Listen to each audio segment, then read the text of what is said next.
This is Optimal Relationships Daily, episode 1620, Connected Conversations by Shana Olmstead of shanaolmstead.com.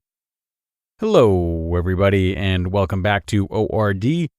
Great to have you here once again. I am your host and narrator, Greg Audino, this time bringing you an article from Shana Olmstead about having better conversations, particularly better difficult conversations. We often don't know how to navigate these, or we can really get fearful of them. So it's a wonderful topic of discussion today. Let's give Shana's work the floor now and optimize your life. Connected Conversations by Shana Olmstead of shanaolmstead.com.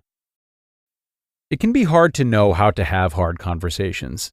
Much of my work with clients is around having conversations that they're worried about, whether it's with a coworker, spouse, friend, or family member.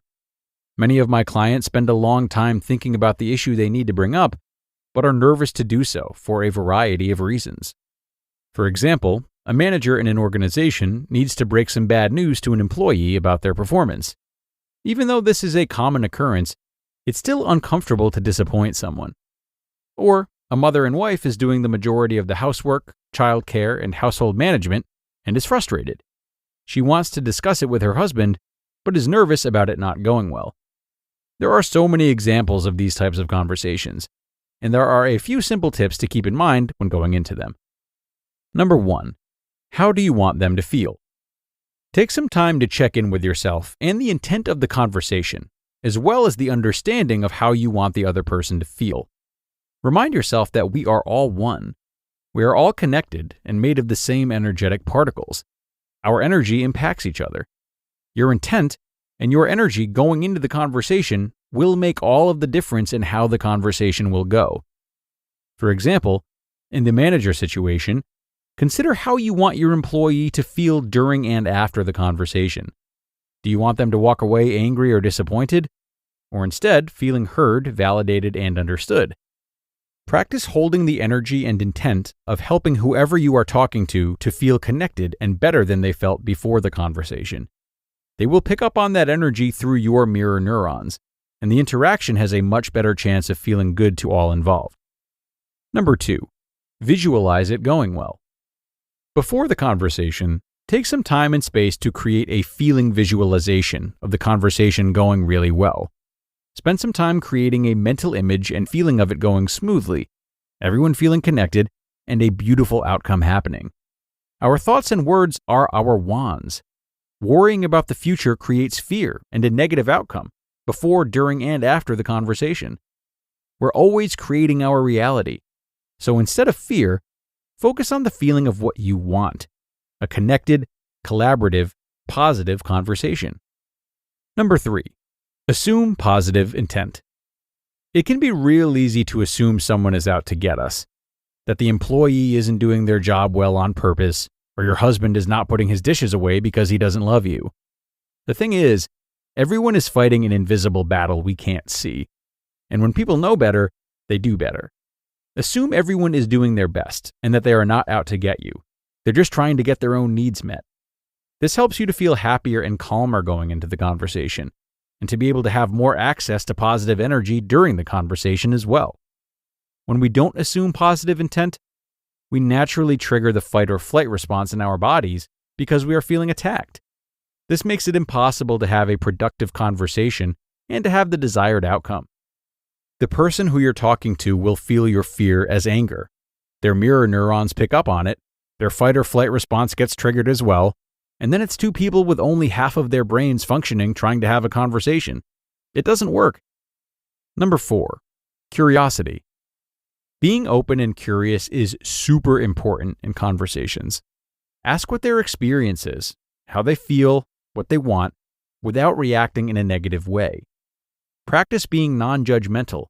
Notice when you get triggered to defend yourself, and instead come back each time to asking questions to gain understanding.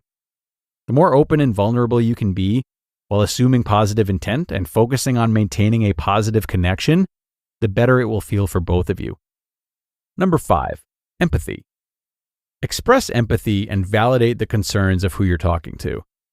For example, in the case of the wife needing to ask her husband for more help, rather than telling him what to do, follow the steps we mentioned today. After assessing her intent and how she wants her husband to feel, connected, validated, respected, and energized, she's spending time beforehand feeling and visualizing how she wants it to go. Peacefully, lightheartedly, both people smiling and feeling heard. She assumes positive intent by reminding herself that her husband works hard and hasn't been helping more because she hasn't asked him to yet, not because he doesn't love her. He does love her, and he wants the best for her and the whole family. She then begins the conversation with openness and curiosity. Hey, sweetie, I love you so much. I know how hard you work, and I have so much appreciation for you. I just wanted to check in about how you feel things are going around the house. She then lets him talk about his feelings, not interrupting or defending herself, just continuing to ask questions to understand him. Tell me more.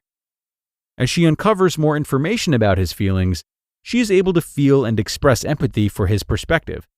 That sounds hard.